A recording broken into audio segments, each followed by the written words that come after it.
it's a positive film. It has heroes and villains, and that it essentially is a fun movie to watch. It's been a long time since people have been able to go to the movies and see a sort of straightforward, wholesome, fun adventure. Well, it's a fantasy. It's not science fiction so much as it is space fantasy. And it's about people. It's finally about people and not finally about science. The story, when you actually put it into words, is only so much nonsense to hang a great visual experience onto. It's the stuff that fairy tales are made of. Sort of boiling down religion into a very basic concept. The fact that there is some deity or some power or some force that sort of controls our destiny works for good and also works for evil. Marvelous, healthy innocence. Great pace, wonderful to look at, full of guts, nothing unpleasant. I mean, people go bang bang and people fall over and are dead, but no horrors. A sort of wonderful freshness about it, kind of like a wonderful fresh air. It's got whatever you want it to be. It's pure entertainment. It's like a roller coaster ride, and it can be interpreted as long as you enjoy it, which is the intention.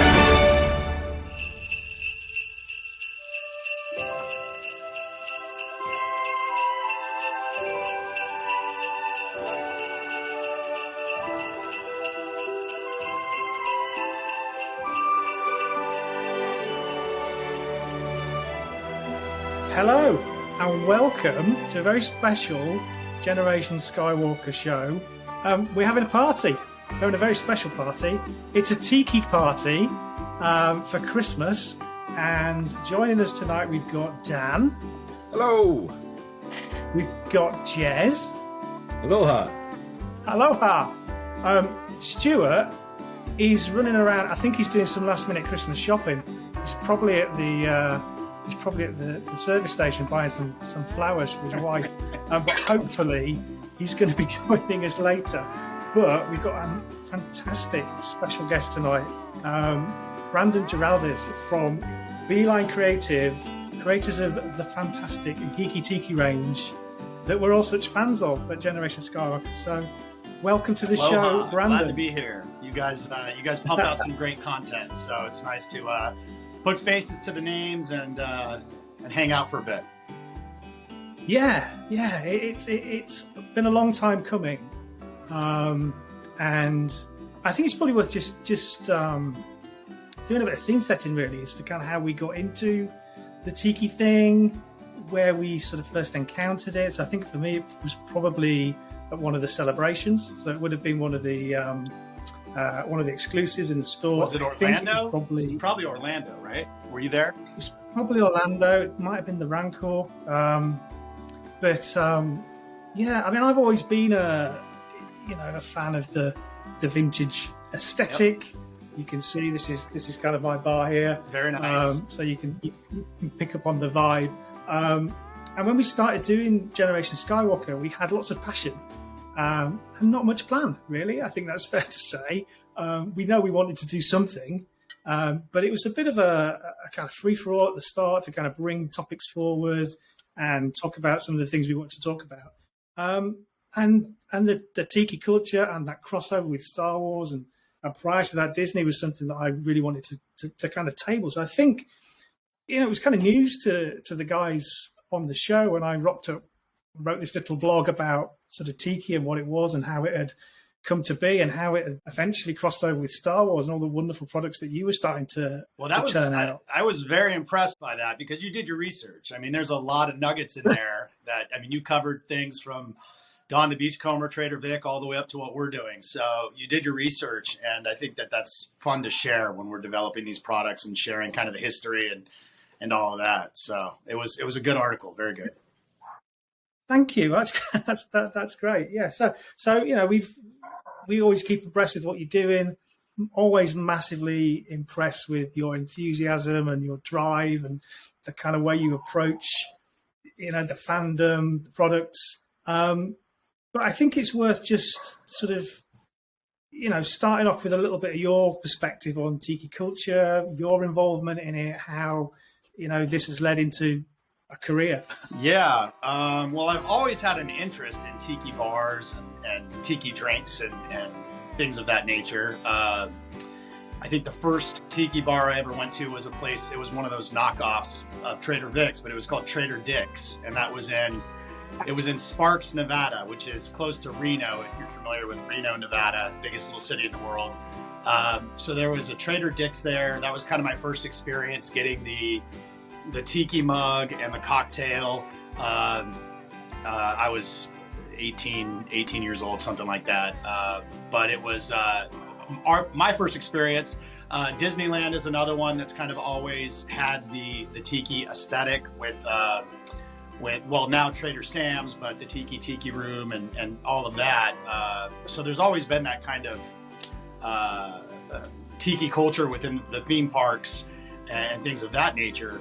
Really over the last, I would say 10 years, there's been two resurgences of kind of tiki from the great heyday of when Trader Vic's and Don the Beachcomber kind of kicked things off. And the original, as you covered, the original, period really kind of fizzled out in the late 60s, 70s, kind of fizzled out. And we've seen a resurgence over the last, I would say 10 plus years with, tiki events and tiki bars literally popping up all over the United States.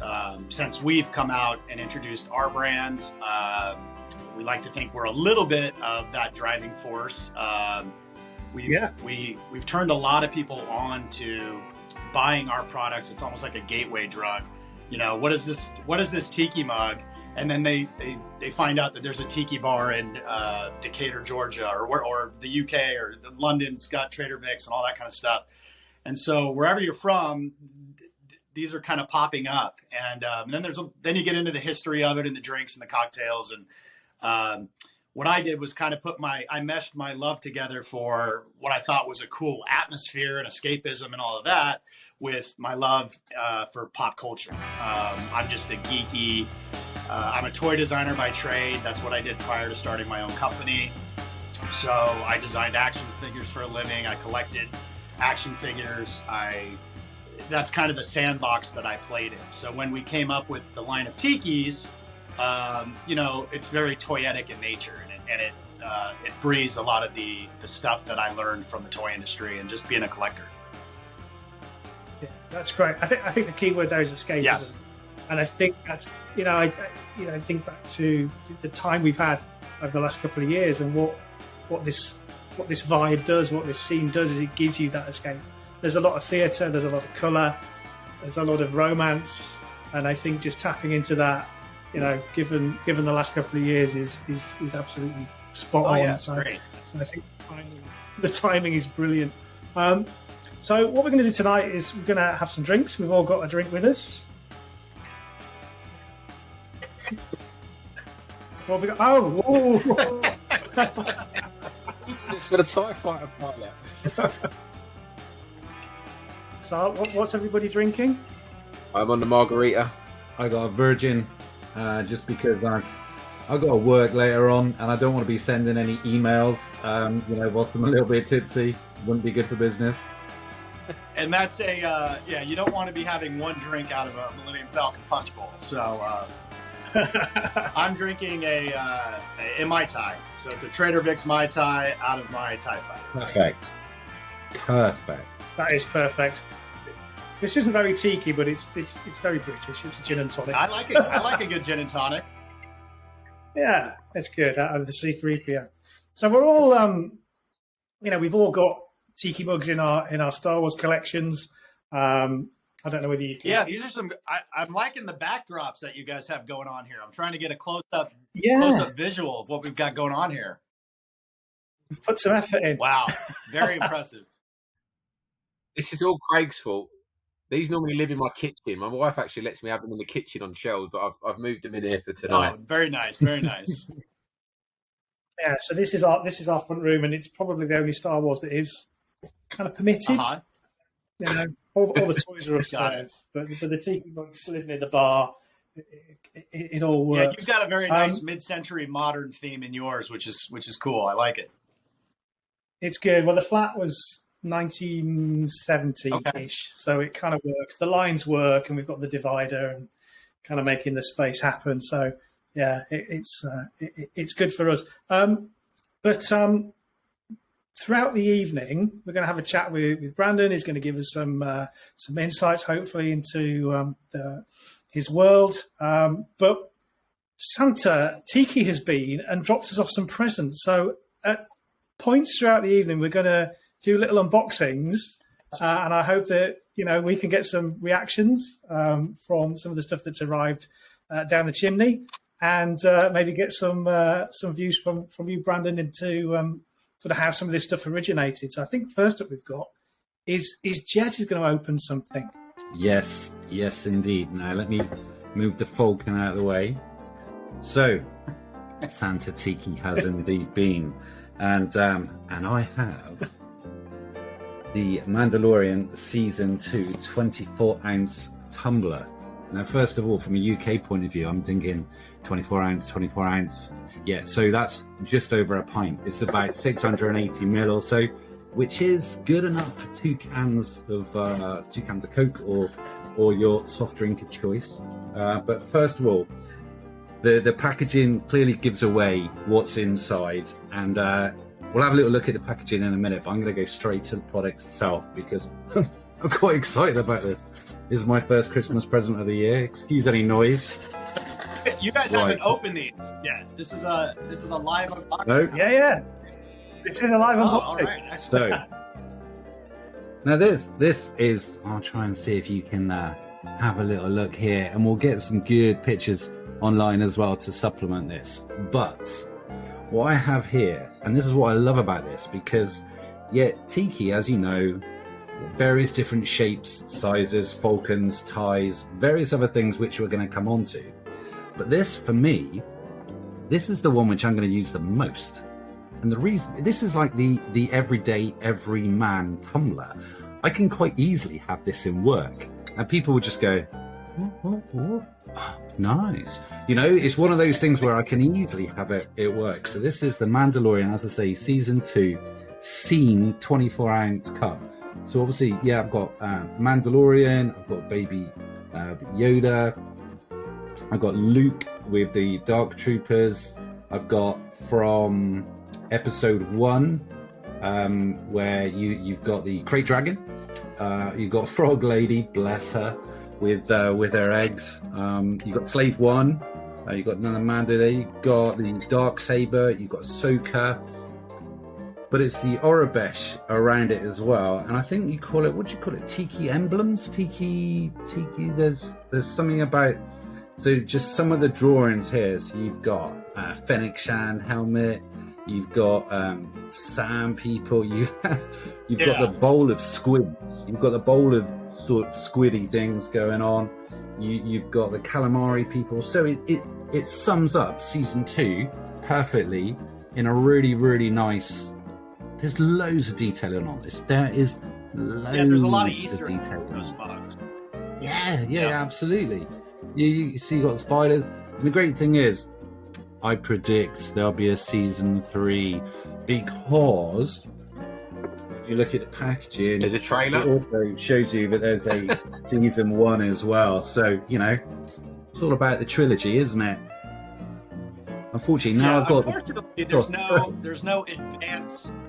As I'm sure you guys know, or as a licensee, The Mandalorian is a series that's just so under wraps, and it's frustrating as a licensee, but it's also fantastic as a fan.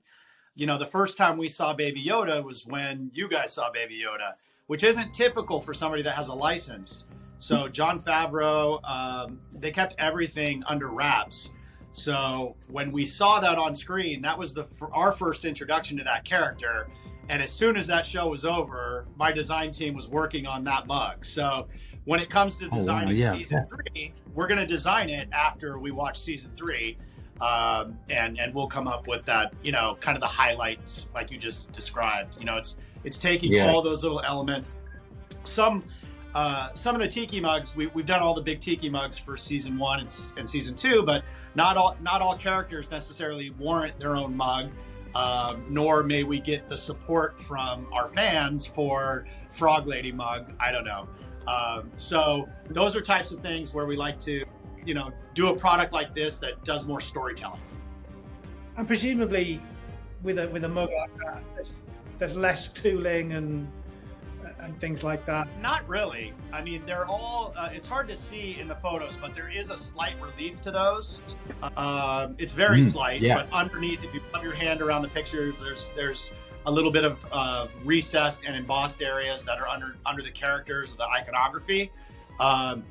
All the mugs are tooled, and then all the wraps are pretty consistent, but everything's made. It's nothing we could reuse from mug to mug.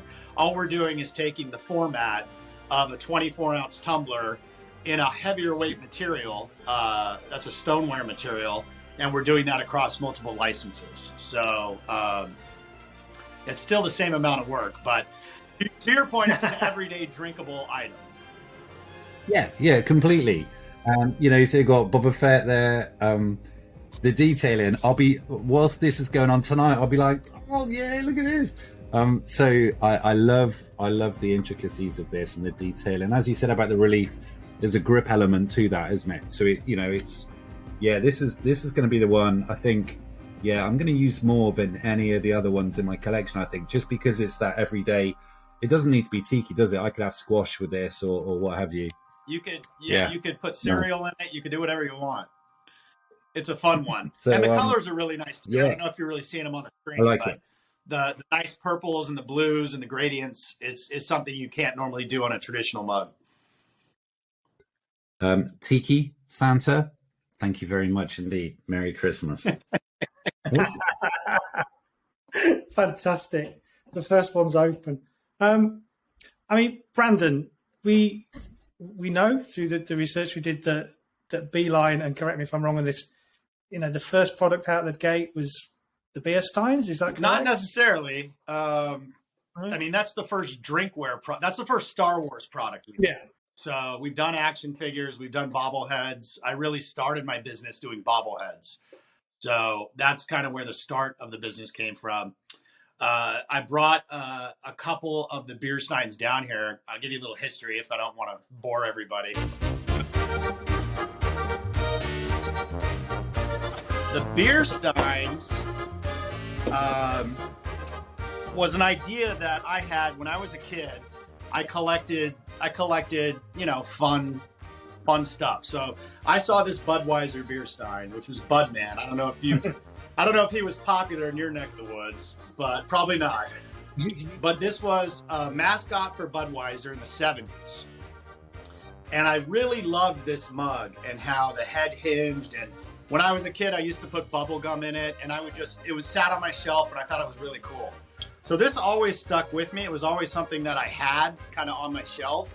And I had the idea of putting together a licensed version of that, which has never been done, for Star Wars. So this is a prototype, and this is a little different, of the first Darth Vader beer stein that we had made. He has larger feet. He has a kind of a matte and a gloss finish, and he really has the head hinge design. But these were fantastic products, and we pitched it to Lucasfilm. At that time, we didn't have our own license. Licenses are very expensive. We partnered with another company who had a Star Wars license, and we pitched them the idea. So we worked with them as they were kind of our distributor. We designed and manufactured all of the products. And I think we did 7 in the line. We did, let me see here. Might have been 8. But our first series was Chewbacca and R2-D2, Darth Vader, and Boba Fett. So we followed that, and they did really, really well. And we followed that up with a Stormtrooper, BB-8, and C-3PO.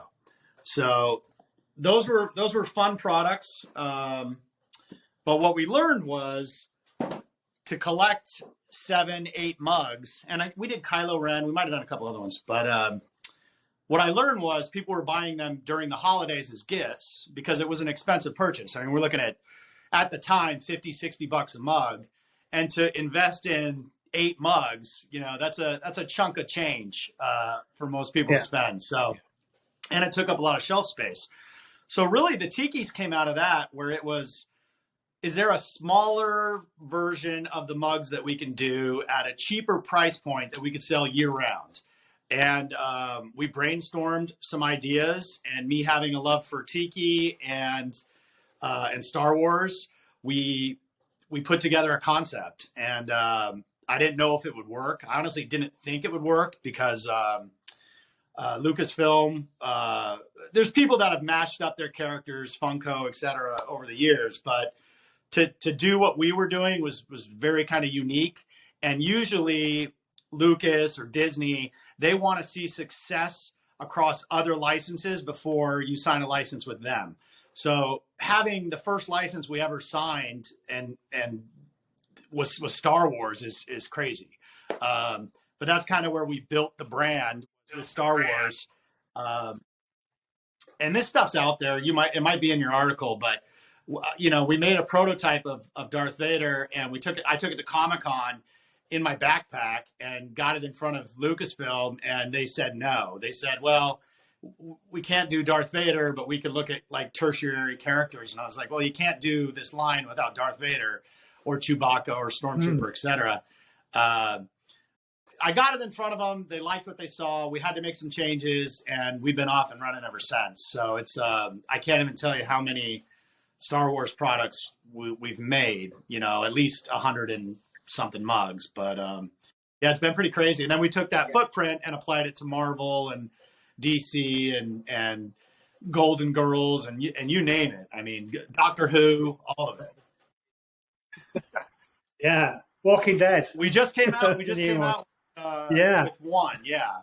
Were you releasing the original beer steins concurrently with the GEEKI Tikis, or did they come out? Did they come out after that? No, the beer steins were a predecessor. So those came out, 2014 maybe. We sold those 2014, 15, 16. They're still out there. I mean, you could find them on Amazon and other sites. I think they're still out there.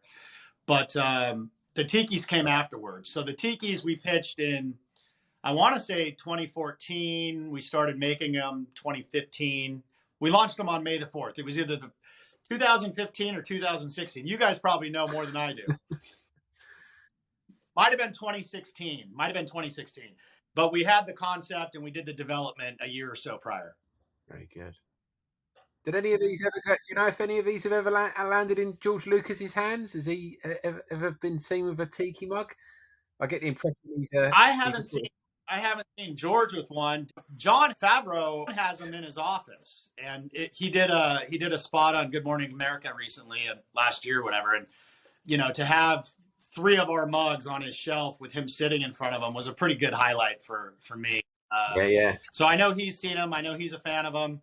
I personally haven't been invited to the ranch to hang out with George or anybody. I'm hoping, fingers crossed, one of these days. But I'm sure people have caught wind of it, and it's, the little brand has grown to be, it's made quite an impact on people. So it's been great. Sure. Dan, what's Tiki Santa left you? I think you've got some. Yes, I'm excited for this. I'm dying to open it. So it's the Stack Stormtrooper. That's a good one. Let's get it out.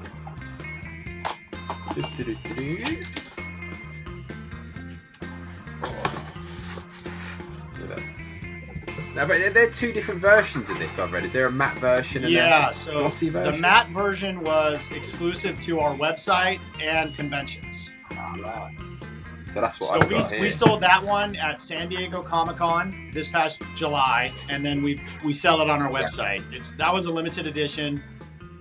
We did a glossy version. It's got kind of a orangey-ish, glossier look to it. That was sold through Reed Pop and New York Comic Con. And they might sell that one on their website still. I'm not sure. I'm not sure if they sold out of it or not. It's almost like a totem pole. Yeah, I Cool. mean that was designed, in I forget the exact episode of The Mandalorian, but when you saw the helmets on the spikes, we wanted to kind of Yeah, it's the gunslinger when he goes back to Tatooine. I think it's that one. So I thought that image stuck with me, and I was like, man, we got to do something with this. So the whole stacked helmets, stacked skulls was kind of something we wanted to do, and we did the matching swizzle stick that was really cool too. These came in after we sent you guys the mugs, or we would have got to one. But that was a fun one. Yeah, cool. But it's a beautiful mug. I'm sorry, what was that? Oh, I don't know. What capacity is that, Dan? 24 ounce as well? Oh, I want to say 18, maybe 16 to 18. What are you trying to say, Jez? Yours is bigger than mine. Hey, I'm not going there. It's Christmas family show. I think that one's 18 ounces, I think, which I'm not sure how that. Yeah, it's basically a pint. Very good. That looks great. Thank you, Tiki Santa. That is quality. I'm really pleased with that. They're different start now. It's great having lots of different ones, but yeah, it's nice to get something different. It's really, really cool. Well, we always have to. I mean, we've done all the Series 1 and Series 2 and Series 3, and we've kind of we've done so many of the main characters, and it's kind of fun because when we launched the product line with ThinkGeek, if you're familiar with ThinkGeek, they were a popular company that's not around anymore, and they were owned. GameStop acquired them, but we did a lot of mugs with them, and then Series 1, Series 2. So people that were collecting those mugs back in 2014, 2015, 2016, now there's a whole new group of people that are seeing the mugs, and we're still selling like the Darth Vaders and the Chewbacca's and the Stormtroopers, but we're going back in and saying, well, if I could do R2-D2 now, I would make them white and blue, and so we give little touches of things. We re-released Chewbacca. I don't know if you could see the totem behind me, but we re-released Chewbacca to have more of an angry look, which wasn't really approved the first time, and he wasn't holding his bowcaster. So once we had some success with the line, Disney and Lucas kind of were more open to letting us breathe more of the original elements that we wanted into it. Brilliant. Do I remember rightly, back on April Fool's Day a couple of years ago, you had a giant Tiki? There was a giant Yoda or baby Yoda? Yeah, so are you guys familiar? Well, most of you guys are toy nerds, so you're familiar with Gentle Giant, correct? Yeah. So we did a line of plastic tumblers. You've seen the plastic ones that we've done? Yes. So Gentle Giant did all the 3D modeling on those. So we've worked with them for years. They modeled those off of our original control art. And at a Comic-Con, they asked us if they could do a larger version of the mug to kind of show off what they do outside of, developing their own products and licenses, what they do for other clients of theirs. So they had a beautiful Yoda on display that was 30 inches tall, and they let me have it when the show was over. Yeah, so that sits in my office. It's a shame. We know someone with a tiki bar who might have liked that. It's a beautiful piece. Right. Sure. I mean, you've mentioned that there's a lot of product coming out all the time. I mean, it's as collectors, it's quite hard to keep up. I mean, your enthusiasm for the brand, for Star Wars in particular, your Instagram, your social media, and I recommend anybody watching to go and follow you because it's where you get to see what's happening. There's stuff all the time. How do you keep that momentum going? I mean, I'm fascinated to know how big the team is, how you manage all this stuff, where it comes from. Can you sort of paint us a picture as to the setup? I don't sleep, for one. So I've got a million ideas in my head. I've got a great team. We do have talented illustrators. We got modeling team that is a 3D modeling team that will take our 2D and turn it into a 3D mug. Some mugs are 3D sculpted. Some mugs are traditionally hand sculpted. but it's just like we're always coming up with new ideas. We like to tap into every fandom, so not just Star Wars, but Star Wars has been our biggest. The biggest bulk of what we do has been in that Star Wars world. We're working on some other mugs in the near future, which is it's gonna be equal, if not surpass, Star Wars. I can't break that news yet, but we're doing a lot of big stuff. I'm a kid. I'm a kid that likes to throw things at the wall and see the products come to life. And so, yeah, we got a great team that's like, let's do this, let's do that, let's do this. But overall, I art direct everything. So everything that we have, I come up with the general ideas and then we feed it out and get it done. So some of those are with our team and some of those are with like artist collaborations and other artists that we admire when we want to kind of do something fun or unique or different than our standard kind of Geeky Tikis line. Yeah. No, I mean, I've watched some of your live streams in the past, and it's sort of like, can we show this yet? Live streams are fun because it's basically me just having cocktails and talking to fans and showing them.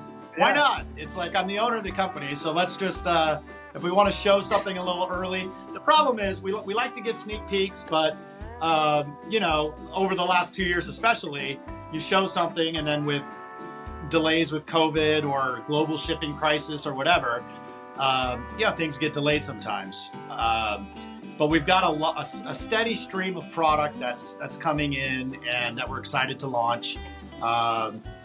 We're launching our new Trooper series, which we hinted at on Instagram and social media, which includes the TIE Fighter pilot.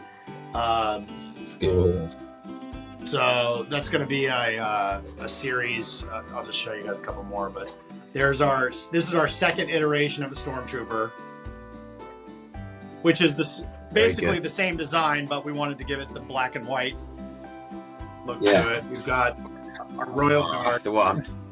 Now, what do you guys call this character in your neck of the woods? Is it a Royal Guard? Is it a Red Guard? Is it an Imperial Royal Guard? Empress Royal Guard. There's so many iterations of it. So, and there's our Scout Trooper.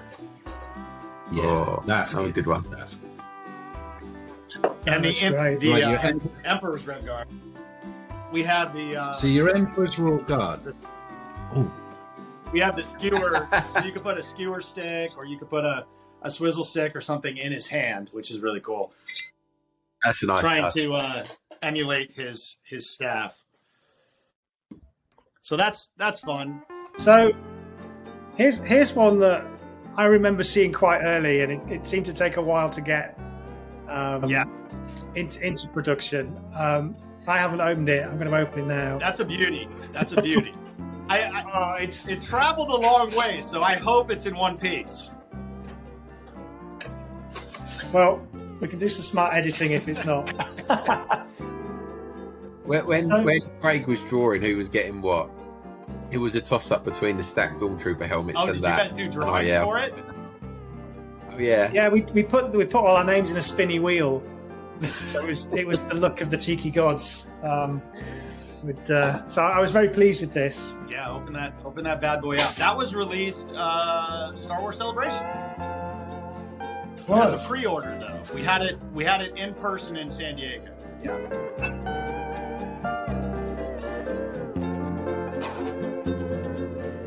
By your smile, I think it's in one piece. Check that out. It's a beautiful mug. That's probably one of the hardest mugs we've ever manufactured, and one of the. I mean, it's no one makes drinkware like this. There's just no one makes it. No, and there's a reason. No, but it's. I mean, the design of this is just beautiful. The sort of, I guess, is that sort of wicker style. We have like a tropical matting on the sides. Yeah. But it sits really nicely with the Falcon, which you can just see. Oh, very nice. But isn't that stunning? Yeah, it's got a feel of the vintage toy. It's got that essence. It's lovely. 32 ounces, I think. So almost 2 pints. Yeah. Could Good out, Craig. We're liking that. Yeah, very that's nice. very cool. Thank you very much, Tiki Santa. It will take pride of place. I will rearrange the shelves, especially. Yeah, to this, but it's stunning. I mean, did I hard to make? Yes. Fragile bits. And, Well, I mean, when you're looking at a piece like that, that's essentially multiple molds that are, Yeah. the wings are separate, the body is one piece, the wings are another piece. They're then put together, and then they go through the baking process second time. Yeah. So it's not easy, and you need to make sure that everything's straight and aligned. And we've run into things over the years. We did C-3PO, like a gold beer stein that was electro, it had a beautiful gold finish to it. Yeah. And those would go through the production line, and then you'd get a fingerprint on it and you'd throw it away. So I don't know how many of those. I mean, there's a very high defective rate for some of the gold and some of these items. So when we do releases like the Millennium Falcon and some of these harder to make items, they're just done in small quantities because that's all we can do. And it's worked out great. So we launch it every now and then. We'll do a drop of like 200 pieces or 300 pieces, and that's really helped to kind of fuel the appetite for it and the collectability of it. So it's been a good thing, but it's also, we'd love to make more of them, but it's just harder to make. So it's not your standard. Nothing's easy to make in ceramics. Even this, you would think that this is an easy mug to make, but it really isn't. Most factories want to make a coffee mug. Most drinkware people out there, not like us, they make coffee mugs with labels on them and it says Star Wars, or you're drinking a pint glass that says Star Wars. So there's very few companies out there that are doing, this crazy type of this crazy stuff. Oh, hello. Oh, what? Oh, I wasn't supposed to show this one yet. We didn't see that. I'll share it. Yeah. No, it's great, and it's worth it though. I think it's we love the products, and I think we recognise when they are special, like the Falcon and like the TIE Fighter. They are treasured. We haven't figured out an X-Wing yet. It's been something that I wanted to pull off, and we haven't gotten there yet. So we're working on it. We're working on it. There've been a few prototypes.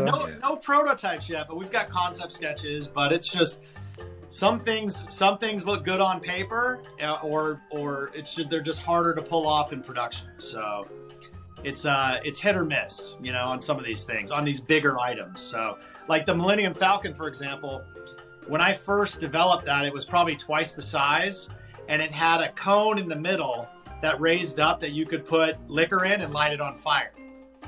It was massive, and the factory came back to us and said no, so they couldn't do it. It was just way too big, way too troublesome, way too the defective rate. So we scaled it down, got rid of the extra drinking, the fire element, but it still turned out great. So we're happy with it. Have there been designs like that where you've got them to the design stage, or you've got past the design stage, had it signed off by Lucasfilm, and then when you go to manufacture it, the people are just saying, "No, you're crazy. You can't do that." Do you get that often then, or is that? I'm trying to think. I mean, usually, I mean, now we have a pretty good idea of what we can and cannot do. Right. Okay. We know certain finishes are harder than others. Like we did an Iron Giant that a few years back, 5-6 years ago. It was beautiful, and I knew that was the finish I wanted to use on the Haunted Carbonite mug, right. Which is a very hard finish to do. So that's a mug, for example, like we don't run that anymore because it's just too hard to make it.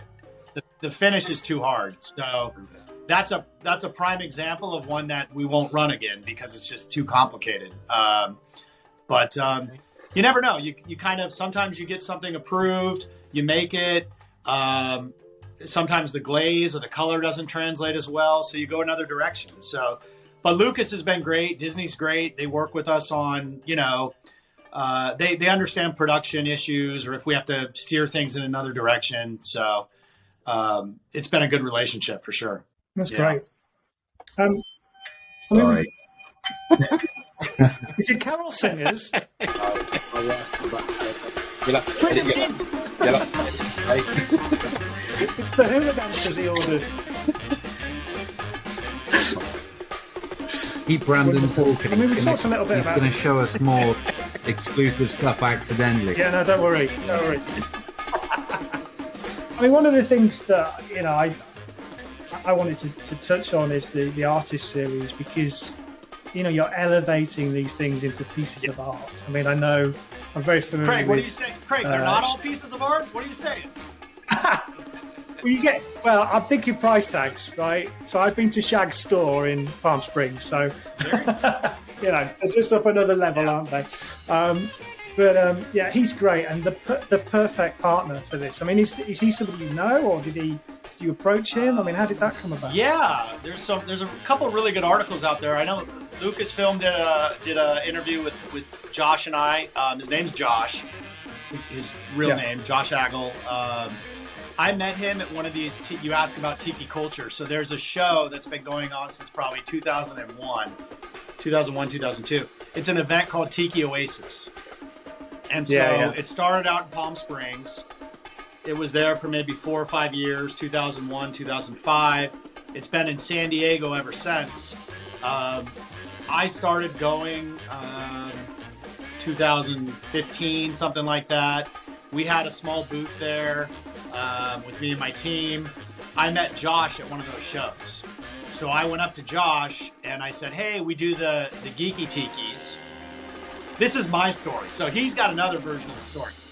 I told Josh, I said, this is how I remember it. I said, hey, I love your work. I bought one of his books. I said, we make Star Wars GEEKI Tikis. Is there anything that we could collaborate on at some point in time? And he said, I wouldn't be opposed to it. I knew he was a Star Wars fan. So he said he wouldn't be opposed to it. And the day after I got back from the show, I reached out to his manager and we started talking. He recalls going to my booth and seeing the product and thinking it was really cool and wanting to work with me. So I told him, I said, let's use your story moving forward. I like that better, but he's a great guy. I mean, we collaborated on the mugs. So a little backstory. Shag does amazing artwork, as you know. He also develops his artwork into 3-dimensional products. We wanted to make a series of mugs. So we did 4 mugs and he was going to design the packaging for the mugs. So he did the concept sketches of the mugs. My team then turned that into a 3-dimensional mug. So it was our idea to come up with like the name on the back and the year that the character was introduced, whether it was Empire or Return of the Jedi, etc. No Return of the Jedi. It was all Empire or Star Wars, 77 or 80. We came up with those ideas, and then he did this beautiful packaging where he took the mug design and incorporated it into his artwork. So have you seen the artwork? Yeah, sure. Yeah, with the big Easter egg heads. So the artwork's amazing. Yeah. There was 4 prints that were released, but it started out as a package. It was just packaging artwork, and I told Josh, I said, "Is there any way, like this artwork is too good not to be hanging on a wall? So let me talk with Lucasfilm. Are you opposed to being able to sell the art on your site and in your store if I could get the approval?" So it was a long road because, you know, we had to go through the right channels with Lucasfilm and Disney and Shag. I mean, there's multiple players involved. But it turned out amazing. And from what he told me, that series of prints sold out quicker than any series that he's ever released. So I just wanted, I'm a huge fan, and my whole, I've told him this, but my whole thing was, I just want a set of those prints in my office. That's like, so I don't care. I love your artwork and I want to set of those prints. So it was a great program. We did Hawaiian shirts, we did coasters, we did swizzle sticks, we did the mugs. And now we're working on another drop that's going to come out next year. So. Okay, well, that was going to be my next question. Yeah, we're doing, and this has been something that we've hinted at, I think, for May the 4th. On May the 4th, he was a guest of ours. We're doing a series around the Return of the Jedi, and Jabba's palace, Jabba the Hutt, etc. So we're not sure when it's going to release yet. It's probably going to be around the 40th anniversary. Well, that makes sense. Yeah. But he's one of my all-time favorites. So if I get a chance to work with somebody that I admire, Eric Tan is another artist. Jared Mariyama is another artist. Paul Briggs is someone we're working with on a very special Princess Leia mug right now. So it's like, you know, if there's people that I admire, I try to work with them on something special that's more limited and that sort of nature.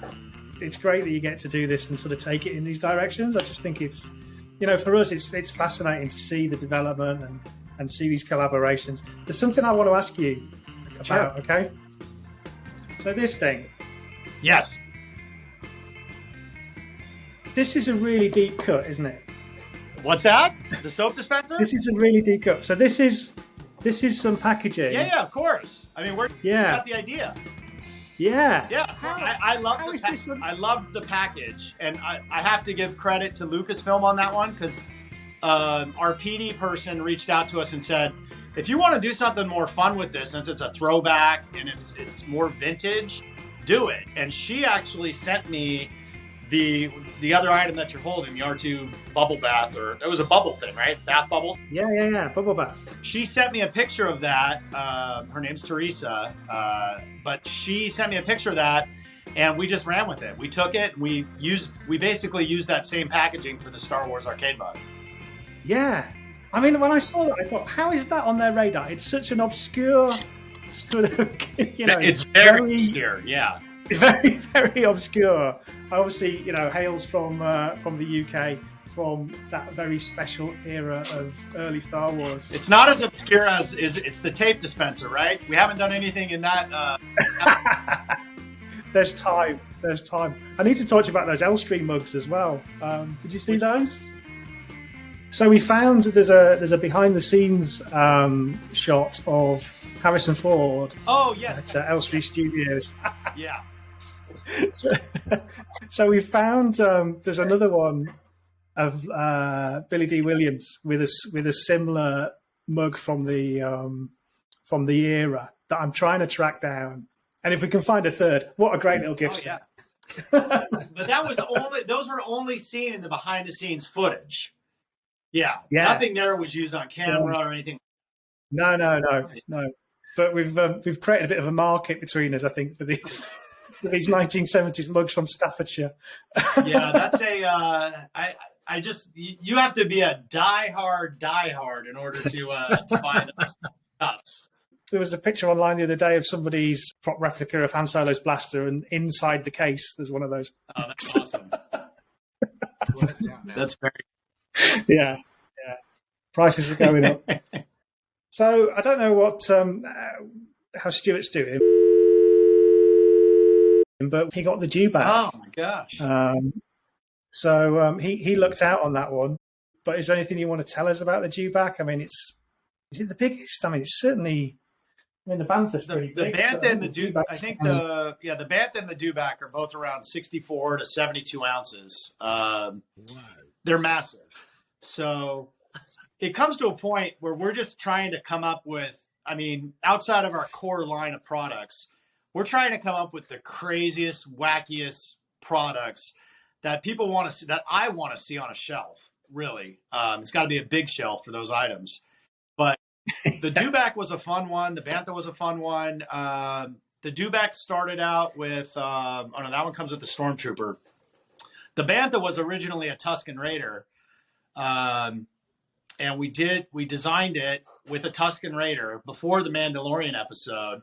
And then when the Mandalorian episode came out, I said, we have to change that. We have to do the Mandalorian with Baby Grogu. So we changed it, but we also sell, a Tusken Raider mini muglet separately that you could put on the Bantha. So it was a fun item.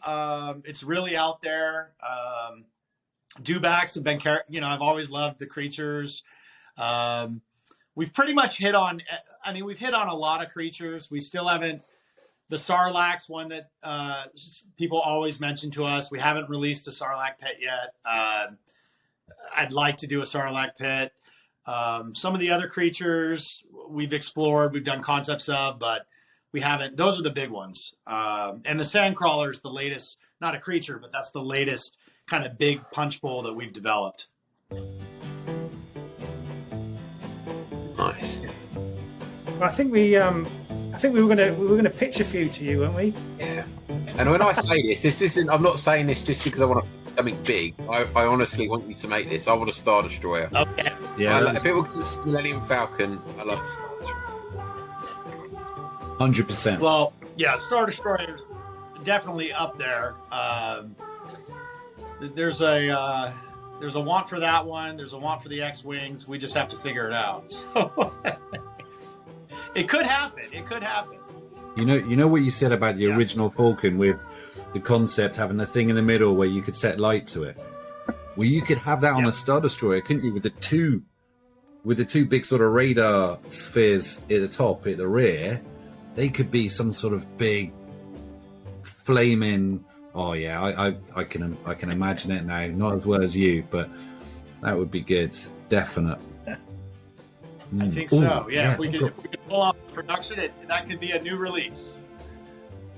And to go with this, the next one. Oh, well, you go first. You go first. You have to start us with. So obviously we've got this, the stand up. What about the sit in? What about to go with to complement this one? So you know the coin op where you would sit in it and you would fly the Millennium Falcon. So the next generation of arcade machine, that could be a huge bowl. That could be a huge bowl. I don't know if it fits the right demo. I'm not sure if it's. I'm a fan of the one you're holding. I don't know if the sit down iteration is going to be perceived as well. Well, yeah, maybe I'm just a glutton. I'll listen to all ideas. I'll listen to everything. Okay. Must try harder. Right. Go on, Dan. Go on then. So, you know what these are? You said these candy heads. You ever remember those from the 80s? Okay. Candy heads. Yeah, okay. This is the second set, right? So you've done a Tauntaun, you've done a Bosk, you've done a Yoda, but we need 2 1B. I'm trying to see what these are. These are like little eggs? I don't remember these. They candy in them. They come in little sweet containers. That's the Yoda head. And there okay, so they all have different. Tauntaun head. Yeah, but I think you need to do a 2 1B. Where'd you find that one at? and what'd you pay for it is the question. Don't. They stink. They smell of old candy. Good ideas. Craig, what's your idea? Well, I think you've already mentioned her, but I think she's been missing is the Leia, because we've only done Bouch Leia so far. So she's a tricky one. We've designed one. So it's one that we've wanted to do, and then we decided to pump the brakes on it. So we're doing a very special artist release, very unique mug that we're hoping to come out with next year that Lucas signed off on, and we're now prototyping. So it's a collaboration with myself, our team, and an artist by the name of Paul Briggs. If you know his work, he was co-directing like Maya the Last Dragon. He's worked on. He's an animator by trade, and he's worked on a number of different animated movies for Disney. But he does some amazing work, and I love he does beautiful tiki drawings of female characters. So when I saw his Instagram and his work, I said, man, this guy would be the perfect guy to partner with on a Princess Leia mug. So Paul, if you're listening, hello. So we're working on it. You look forward to that. No, I mean, you're right. When you think of like the classic tiki aesthetic, they're grotesque, aren't they? The masks are kind of quite extreme. But I was so impressed with this. I mean, you've got me buying episode 1 merchandise again, which I didn't think would happen. but this is it turned beautiful. out pretty good. Yeah, we didn't do too many. We didn't do too many mugs. I mean, outside of her, we did Jar Jar, and we did Palpatine. But there's a few others that we've explored. I mean, we've done a number of concepts over the years, and you know, those are still in the wheelhouse. We still might release those later on down the line for the various films. We've explored Rey. We've explored all the characters. But yeah, Leia's a very special one. We want to make sure we do it right, do it justice, all that jazz. Can you tell us what version of Leia it's going to be? Yeah. Is it going to be a New Hope Leia, or we're looking at a New Hope Leia. Yeah. So it's a very classic. We're taking we're taking kind of a very classic retro design of Hawaiian style mugs that were done in a certain period and applying that to Leia, or trying to. So so it's focused on her features, her hair, you know, more than it's less stylized, I would say. Okay. But we'll see. If it doesn't translate, then who knows? We'll see what happens. This guy needs his bandmate. Well, we came out with a series of those as mini mugs. Yeah. Yeah, those turned out really cool. But that Rebo mug, that's one of my favorite mugs that we've done. I love it. That's such a gorgeous color. Beautiful color. Yeah, we've got the smaller one. I mean, Dice Noodles, Droopy McCool. We've done all of those. She's actually my toothpick holder in the bar. Yeah, that's a fun one. Great stuff. Okay, so some of the things we talk about. I mean, we champion this stuff not because we've got an agenda. We just love it. But people ask me all the time, where can I get it? You know, we've had Amazon have stocked things. We have been able to get some stuff over here, but you know, shipping from the States. I mean, it seems, you know, from my perspective, inconsistent. Some retailers will do it, some won't. Celebration Store shipped out land speeders and Falcons, I think. I mean, what's your global domination? What's the plans for distribution? And slowly but surely, it all comes down to territory rights, and I mean that's what it comes down to. I mean, we could get, when you sign a deal with Lucasfilm, not to get into the licensing world too much, but when you sign a deal, you know, we're a North American company. We sign a deal for North America, Canada, etc. We've done special programs where we've sold to Australia. We've done programs with GameStop Europe where we've done a series of our tumblers. But it really comes down to if we want to sell to Europe and to other territories, then we need to then add that to our current contracts, pay additional MGs, have additional staff to oversee that in your territory. So it's really, it's something that we're working on growing. But our company, you know, currently we have the rights to sell in North America, Canada, in limited channels. So, you know, that's why we don't sell it direct in those channels. So other retailers like ReedPop, who does our Star Wars Celebration, you know, they have a deal with Disney to where they're able to sell worldwide. So they sell worldwide, but they're limited to conventions and their online stores.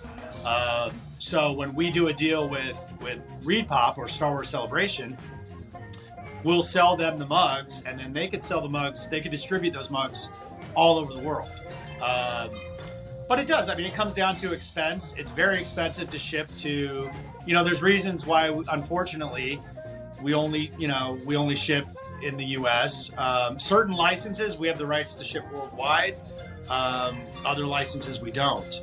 But it comes down to cost. It's like we did a Star Wars Celebration back in it was Chicago, so 2019, and we opened that up. We sold worldwide, but there was an additional, you know, $60 or whatever it costs to ship that product to to you guys. So it was very expensive. And then you're not necessarily what you think a product's going to ship there is not what that cost ends up being. So it's unfortunately there's a lot of layers, and it's not as easy as you would think. So Yeah. I wish. Trust me, we've got people in every country around the world that wants to buy our products, which is amazing.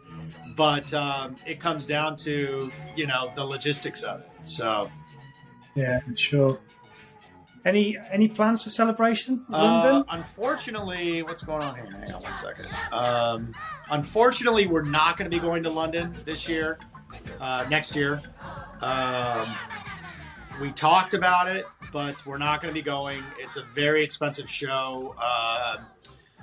And the logistics of it, of getting product there, shipping it back. If you release something and it doesn't sell, and you got to ship it back, and it's just too much, unfortunately. And it comes down to rights and what we're allowed to sell and what we're not allowed to sell. So, we could sell to conventions in the U.S., but we can't necessarily sell to conventions in Europe. So those are things that we're always trying to. We're hoping that as we continue to grow and build up our staff and our infrastructure, we'll be able to have a bigger presence in your neck of the woods and other territories. Sure. Well, we'll be there. We'll raise a drink to you. No, I'm not going to go to the show. I'm going to go to each and one of your guys' bars and hang out. So I want to have the collections, all of that. I'd love it. Yeah. Well, I'm sure we'll be back in the States before long anyway. So yeah, we could all hang out for real. That would be fun. That'd be great. Yeah, this year's celebration, but you guys don't do the Comic-Cons, only the celebrations, right? It's just hard. I mean, there's so much, to, like you say, they're big, expensive trips. You can't just pop out for 3 days and you make a vacation of it. So Anaheim was great, and sorry we missed you, but next time for sure. So I think I don't even know where Celebration is. Well, they'll make that announcement in your neck of the woods. Yeah. I'm assuming it's going to be Florida. I think it'll be either Florida or Chicago. That's what I'm thinking. I said It's Orlando. Orlando. Orlando was 2017, so I think it's going to be Orlando.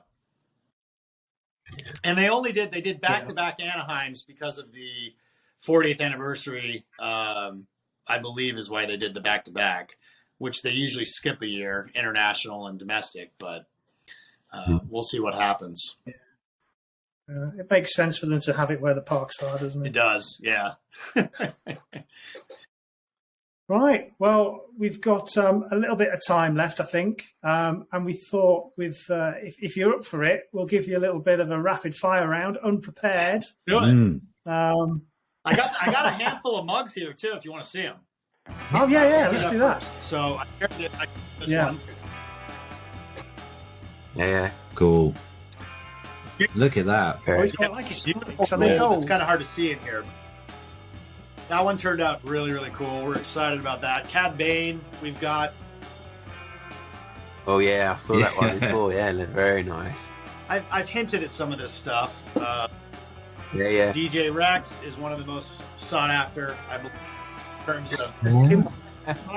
My wife's gonna love that. Although this isn't DJ Rex, this is just Rex, but this is the version that you saw in the Book of Boba Fett as the blackjack dealer. As for large formats, here's one that was a tough one to kind of figure out, but we've got our we can no longer refer to this as the Slave One, but this is Boba Fett's starship. It's got a straw hole at the top. Really, really beautiful mug. And that'll come with an updated version of Boba Fett. Just some little more paint embellishments than what we've done previously. And for Mandalorian, we've got... Oh, no. And we've hinted... What's this going to be? We've hinted at this one. Razor Crest. We may show this on our show, but we've got our Razor Crest. Oh, man. That's cool. So this is yeah, that's, isn't it? This is an example of a product that when we were watching the episodes and the Razor Crest blew up, I cried inside. I was like, can we still make this product? Because I was a little nervous because obviously it's not going to be in season 3. It's kind of run its course. But the fans out there spoke.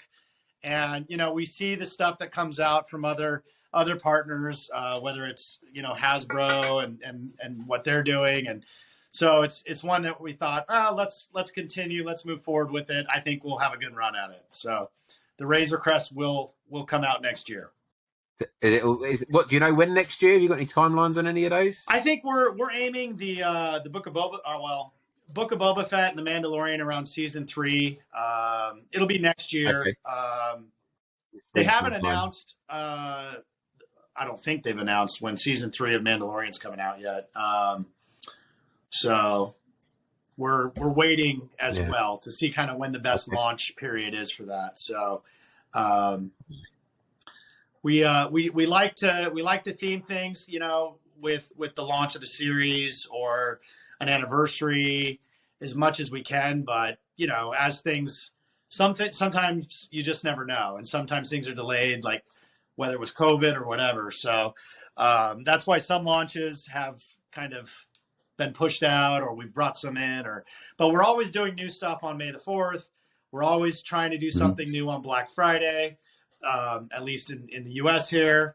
And so those are kind of the big holidays that we do, you know, holidays, Black Fridays, May the 4th. Nice. I'm going to need more shelves. Yeah. I can finally afford the Razor Crest. Amazing. Yeah. That looked great. And it is, you know, it's an icon already. It's a beautiful looking ship. So, and it lends itself so well to the form factor. So it was one that was fun to explore and design. Yeah. Yeah. We're all big fans. Slave One's my favourite though out of that lot, I must say. I did like that. That was pretty cool.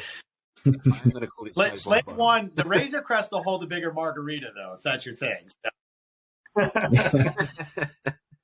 The Slave One is it's a beautiful ship. It turned out really good. It's got a beautiful kind of red. The colors are really nice on it. So I'm excited to get some photos out there and for people to see it once it's time to launch it. Very cool. Let's hear these rapid fire questions. Which Star Wars product are you most proud of?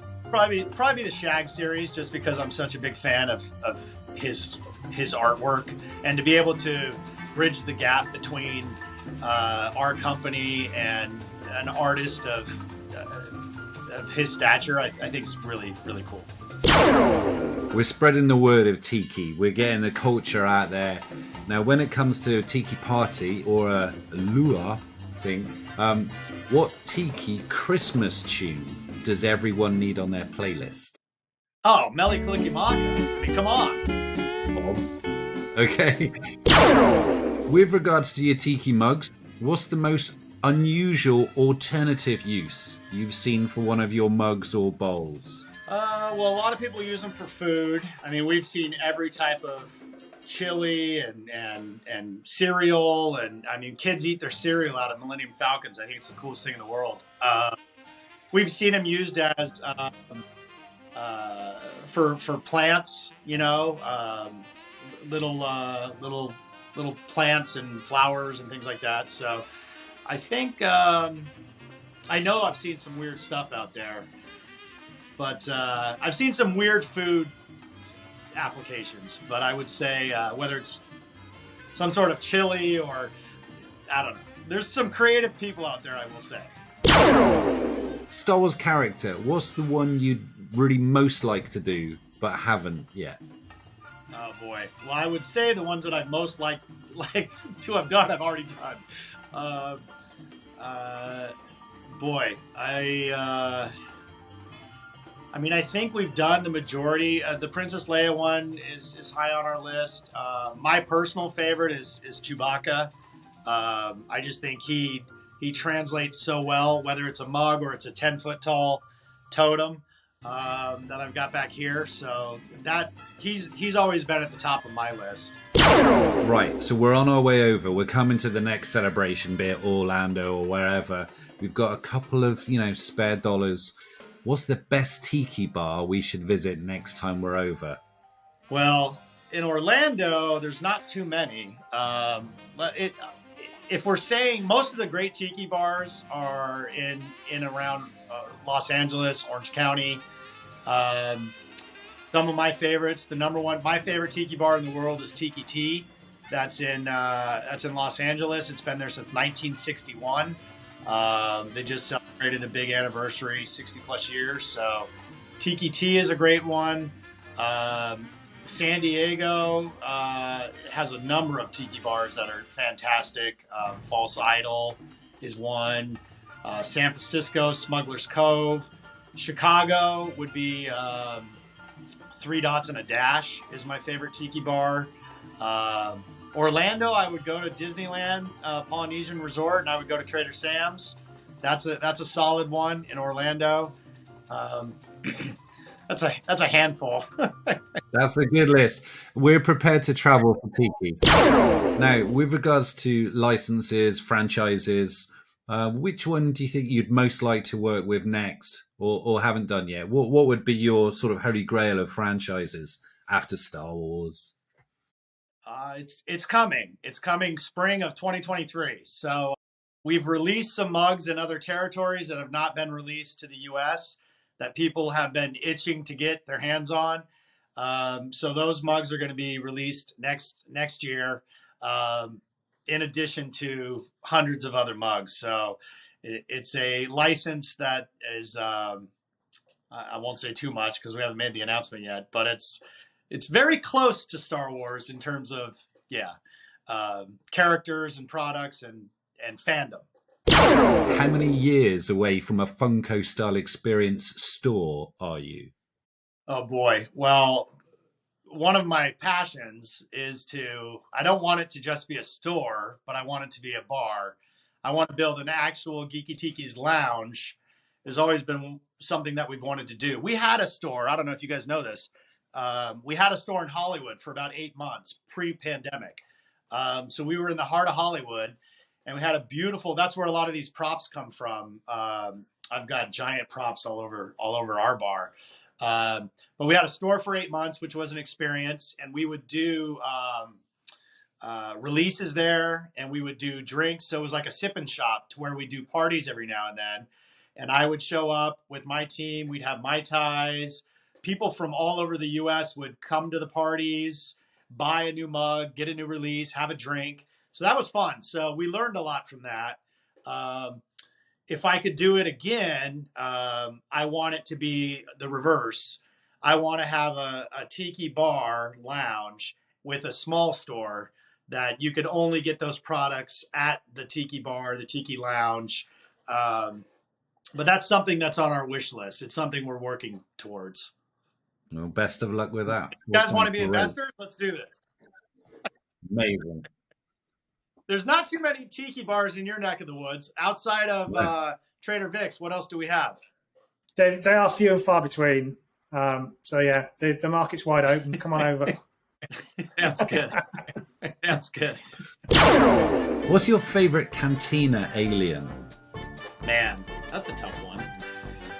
We did a really cool cantina set of muglets, 2 of them actually. Have you guys seen those? Yeah. Yeah. I don't know. I mean, I like all the. Yeah, there you go. Oh, there you go. Nice.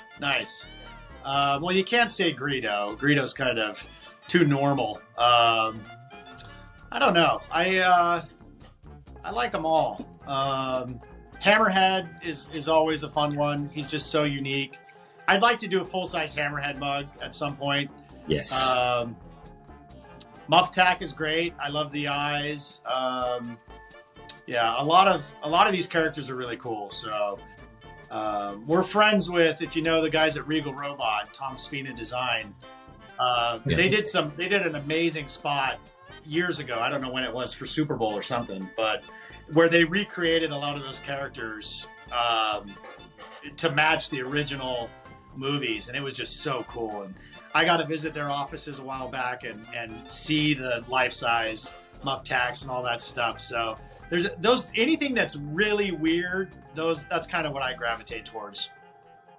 Nice. Yeah, we was looking at their bust of the Tuscan Raider when was it, like a few weeks ago, Craig? That is amazing. What they do is just outstanding. And if you guys have a chance to talk to them, or if you have talked to them, the owner, Tom Spina, he's just a great guy. He's a super Star Wars nerd like all of us. And what they do is just fantastic. We're fortunate that we've been next to them at certain events and just become buddies over the years. Oh, brilliant. Yeah. He won't trade tiki mugs for those 1-to-1 pockets. That's what I'm trying to do. It's like, let's trade some tiki mugs for your life-size Chewbacca. I think this stuff might be a little more pricey. You keep on wearing them down, you'll get there in the end. Right. Feedback from Disney. Now, I understand if you don't want to ever share this. What's the worst rejection or worst bit of feedback from Disney with regards to one of your pitches? Honestly, they've been really well receptive. I mean, we had some initial. There hasn't been any feedback that's been. It's all been very minor, really. I mean, I think Darth Vader, our original concept of Darth Vader, which I might have a mug somewhere. Our original concept, it looked different. Like his helmet looked different. It almost looked like a concept from Ralph, like old school concept. The eyes were different, etc. So we had to change things to be more in line with kind of the Darth Vader that's, not really mess around with the helmet designs too much. But I would say they've been very open to kind of what we've done. And there's very little feedback now. I mean, we've done 100, 150 mugs or designs or whatever it is so far. And they've been in our corner, which is great. So I wish I could give you some dirt, but there's no dirt. Yeah, okay. Well, so I've got one last question, right? I'm looking into the future. It's looking great. You've got your bar with the little side shop there. So, that's happening and we'll invest in it. It's all going to be great. So let's say you're going to have your opening party of your big bar with your shop and everything. What 3 characters would you definitely invite to the opening party, the Hawaiian, what is it, the luau? Our opening luau. And why? And this could be any characters, live or dead, depending on what the movies are, anything, huh? Let's say from the Star Wars franchise, be it film, TV, animation, whatever. Wow. Yeah, that's crazy. I'd want to invite Han Solo for sure. I mean, who doesn't want Harrison Ford, Han Solo there? We've got some great indie product coming out too. Just a quick note. So I would do Han Solo. I'd like to have Jabba there just because I think it'd be an eye opener. It'd be something like whoa, and probably Chewie. I don't know. I mean, it's a pretty generic answer, but probably Han, Chewie, and Jabba the Hutt, or some other crazy character that I could just use as a main attraction. I'll come up with something way better. I was hoping you was going to say Craig, Jez, and Dan, but never mind. I think we can. We can edit this out, and I can redo it. Well, I mean. Okay, so which one of us is going to be Han? Which one of us is going to be Jabba? And then which? In fact, I don't want to ask that question. Well, Brandon, thank you so much for answering those questions and allowing me to put you on the spot. Good sport. Thanks very much. You got it, guys. It's been a pleasure. Wonderful to sit down and actually have a chat with you after all this time, and hope people have enjoyed sitting in to our little party. But all that remains is to raise a glass to everyone and a happy Christmas. My glass is empty, but I'm still raising it. Happy Christmas. Thanks for all the support. You guys have been great. And let's do this again, and we'll continue to keep you updated on our products and what we're able to get over there and what we're able to cook up next. Thank you. No, keep doing what you're doing. We love it. Absolutely awesome, love guys. it. May the force Beeline Nelly with you. Kalikimaka. No. I need to look that up. What's that song? Nelly Kalikimaka. I'll look that up. I'm sure Craig will play it at some point in the show as Yeah, well. you got to. Well, let's go out with it. All right, guys. Thank you. Thank you so much. Brilliant. Melikalikimaka is a thing to say on a bright Hawaiian Christmas day. That's the island greeting that we send to you from the land where palm trees sway. Here we know that Christmas will be green and bright, the sun to shine by day and all the stars at night. Craig, it's Stuart, mate. I can't get through to you, but I'm sitting here waiting for the Tiki show. I'm all set up. I've got everything planned like you told me to. Perhaps once you get this message, you can let me know what's going on. That's the island greeting that we send to you from the land where palm trees sway. Jersey Stuart, mate. I'm sitting here. I'm waiting for the Tiki show. No one's answering their phones. No one's come online. I've been sitting here nearly an hour now. I thought the Tiki show's tonight. I don't know what's going on. Dan, at last, somebody answers their phone. Oh, well, I'm sitting here waiting for the Tiki show. Where are you? What do you mean you're in a lap dancing club? Look, mate, I'm waiting for the Tiki show. What do you mean you did it last night? Well, thanks for the messages. Oh, brilliant. That's just brilliant, isn't it? Well, it feels like I've been seriously let down by Generation Skywalker. You give them one date and then they just do their own thing.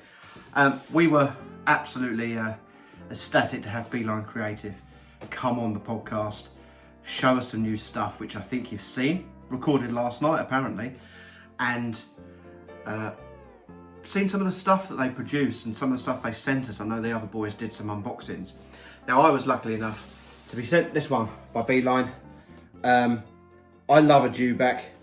I've got a few vintage dewbacks and modern dewback pieces, and this looks right up my street. I've got a massive Tiki collection, a variety of it's here. The rest of it is out in my collecting area, which is called Tiki 421, thanks to the boys. But let's get into this. First of all, look at this. I love the Tiki packaging. So on the front there, you've got the GEEKI Tiki logo with the dewback, with the kind of sand trooper sitting upon the top of it, and Mega Mug holds 74 ounces. So this is a bit of a fishbowl type bowl.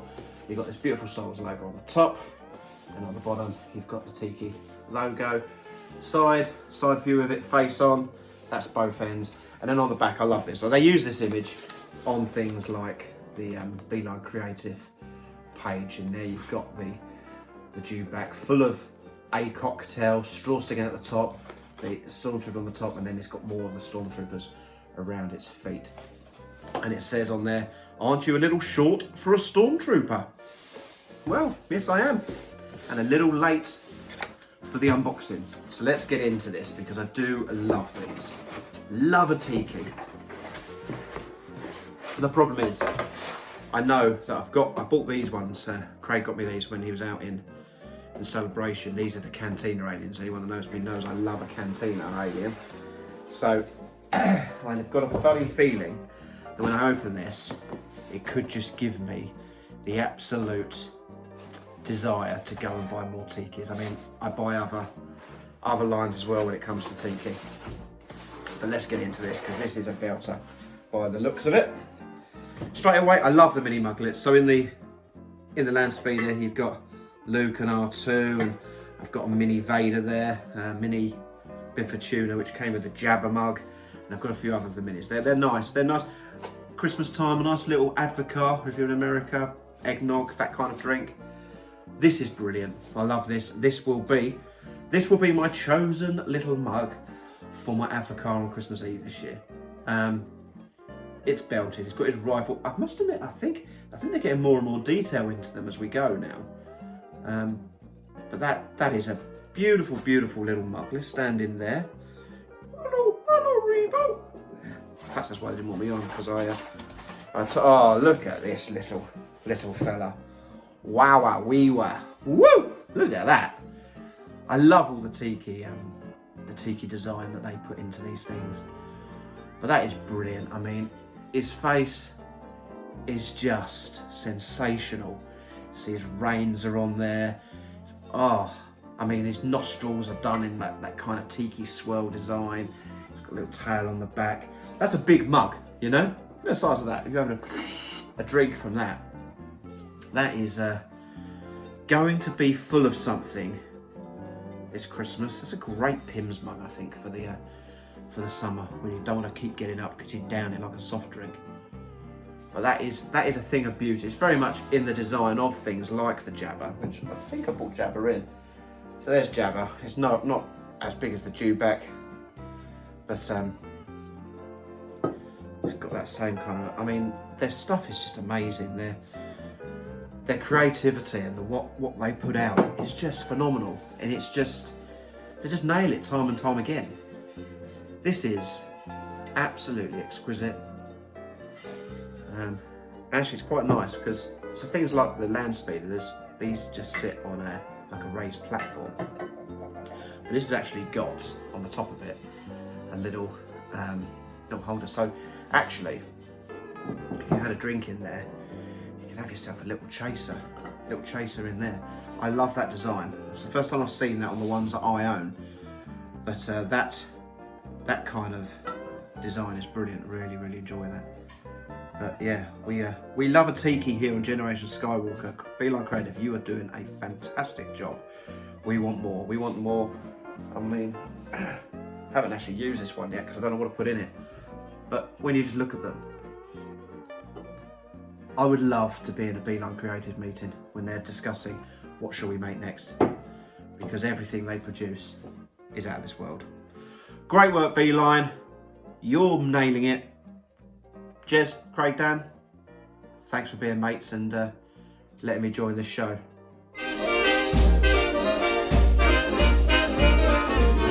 Melikaliki is a thing to say on a bright Hawaiian Christmas day.